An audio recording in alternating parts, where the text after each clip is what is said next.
Why do so many gamers hate the idea of seeing how previous gen games run on the next gen systems? Do gamers realize that the idea of generations has started to blur and that many of the games that have come out the past few years have been altered graphically and by resolution in order to make the games run on consoles?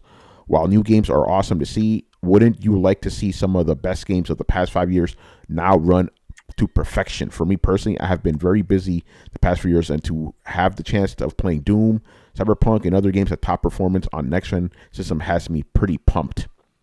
Yeah, basically, just to give them context to this, I believe it was Digital Foundry. They played Assassin's Creed Unity, the fucked up one. They played it on the 3 Xbox systems, and the game ran like at perfect 60 frames a second on the Series X. And I don't, correct me if I'm wrong here, they didn't even alter it, right? It wasn't been patched or anything? No, it's the patchless version of it, and the patchless version of that game ran without a frame cap. So like later on, when they fixed it, they put the frame cap on it and locked it down to 30 frames per second. So that's what they're seeing. It's what you're seeing anytime you're seeing any of these games running on the new like on the Xbox Xbox Series X. Those are running without their if those look good because there's no the frame cap. Yeah, they're not optimized yet. There's just how the system runs. I'll go first I'm speaking for myself right here, because I don't care about playing old games on my new system. I want to play new games on my new system, so I buy them. It's like, why? You know what I'm saying? Like, maybe for the first couple of months I will play some old games just because I have no new games to play, but that is not a selling point to me. It's like, hey, I want to run these games better. I'm like, I can have a PC for that if I want to do that, so for me, it's not, that's why I'm not excited. I'm like, who cares? I play those games, I beat them already. I'm on to the next thing already, It's a weird, for me, it's like okay, so supposedly, we're going back in time. There's this advanced system that these new consoles that we supposedly got onto, right? We have to wait to the next generation so that they run good. That's fucking stupid. Yeah, that is dumb. It's the fucking stupidest thing ever. It's like, okay, yeah, it was running like shit on the previous one. So now so it's like, why even buy it when it originally came out? You just wait the next generation and get all those games now, because I don't know. It's not, to me, it's cool. It's a cool. I don't see backwards compatibility. I see backwards compatibility as a novelty and not something to sell a console on. Yeah, I agree. It's wonderful that it plays the old game. That's great. So that means if I decide to go back, I can play them. But I'm not going to go out and buy a fucking console because it plays old games good. Yeah, exactly. All right, what about I'll go to Brett next. Why aren't more gamers excited about this? I'm having trouble understanding the exact question here because it's a little. I don't know why I'm having. But here's what I'm gathering. Like, I fundamentally disagree with his assessment that there are no longer generations. I mean, PCs have generations. Believe it or not. No, he's not saying that there are none. He's just saying that they are becoming more blurred these days. With that, I can understand, but the problem with that is that people see games that are developed being sold to them a second time, and it just feels a little lazy. There's genuinely no problem with it to have it on there, especially if you look at it from a Steam point of view. I'm beginning to look at PCs more as just a GPU with a housing, because they cost the same as a decent GPU, but they have their own little things to support it, so you don't have to have the rest of the fucking computer. That's kind of where we're at. So I think we're going to start joining the generations of GPU leaps. Like, they get a little bit better, they get a little bit better. Somebody figures out some new architecture and they fucking explode.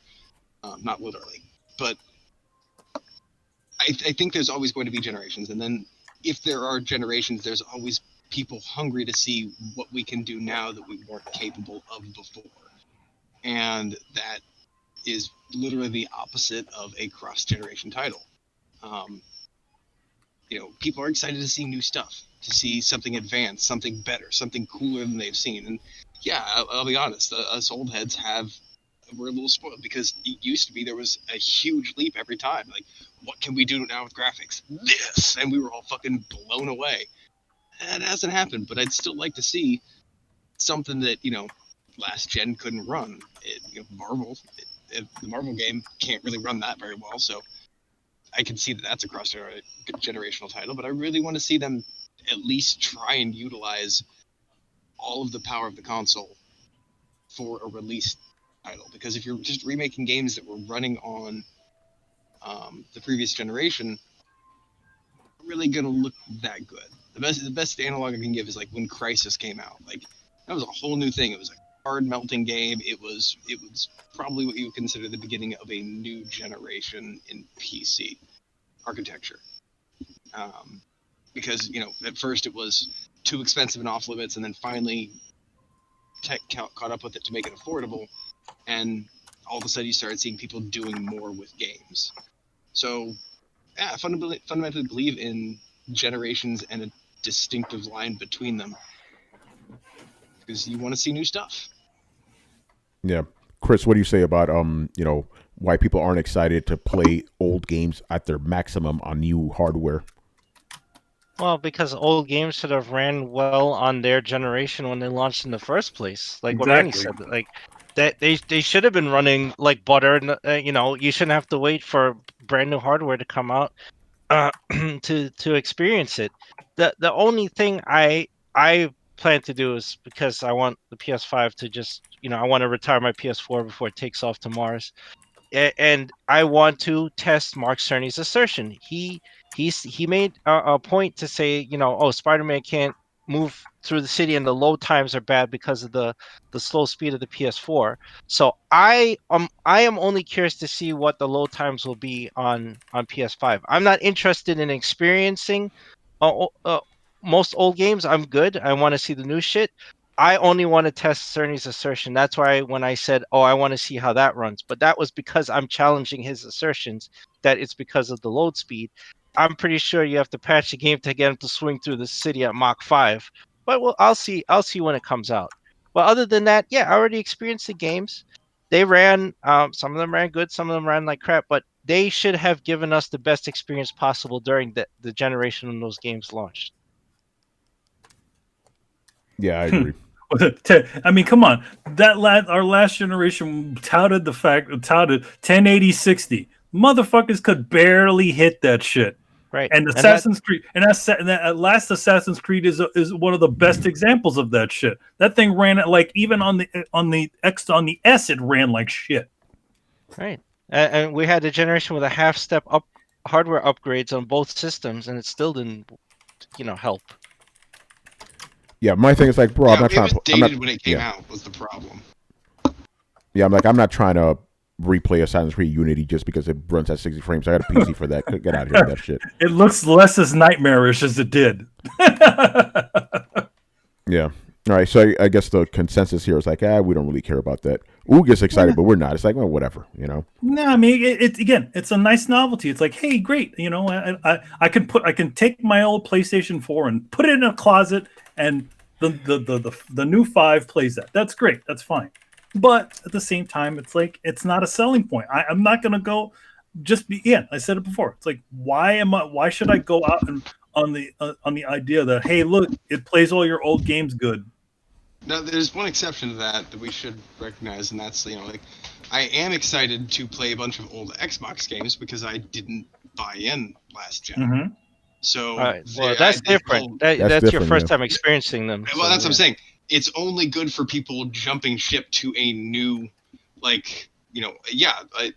old games for PlayStation are great for people who haven't owned a PlayStation. Yeah, that's true. And that's what Oog said too. He's excited to play these games that he hasn't played yet at their maximum. So I guess that's good. I guess that's why I said at the time, I'm speaking for myself. I'm like, I played all these games already. I'm good. But yeah, you're right. If you haven't played them before, you're gonna be playing them at their best.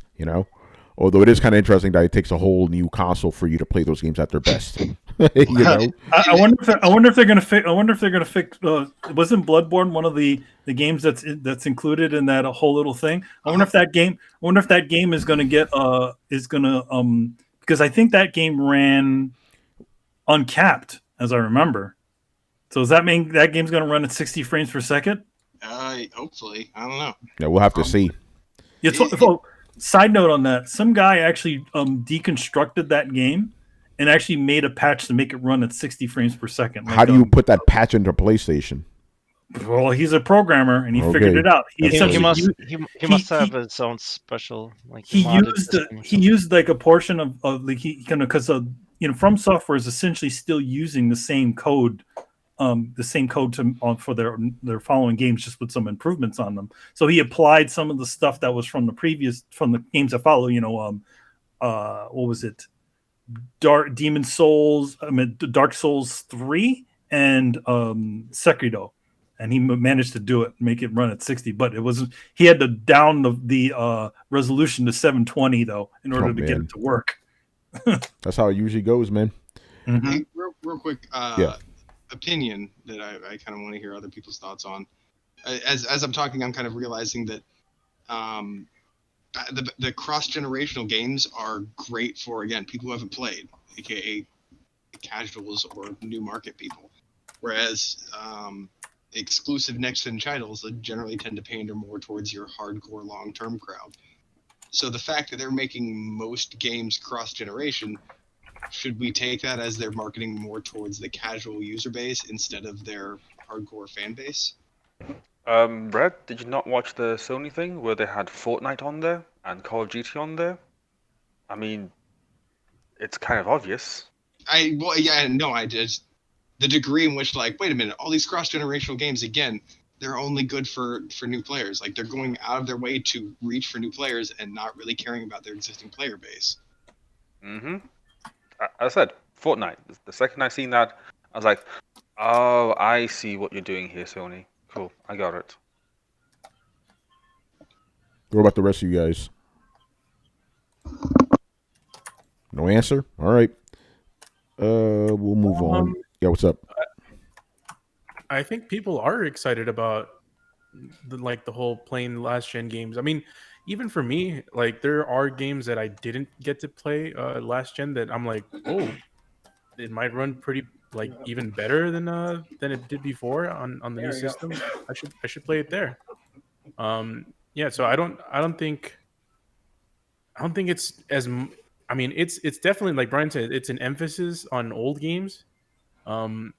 But I think that's just, their whole and it's bullshit, but it's their whole transitional period that they're doing. But I think as far as, having interest, I think a lot of people have interest in that. Unfortunately, I mean, this gen, it was all about the freaking, the remastering games, which was bullshit. And I said it back then, and this is just that version of it. It's a little less painful because of backwards compatibility is now an option as opposed to this gen where it's like you have to buy a separate copy.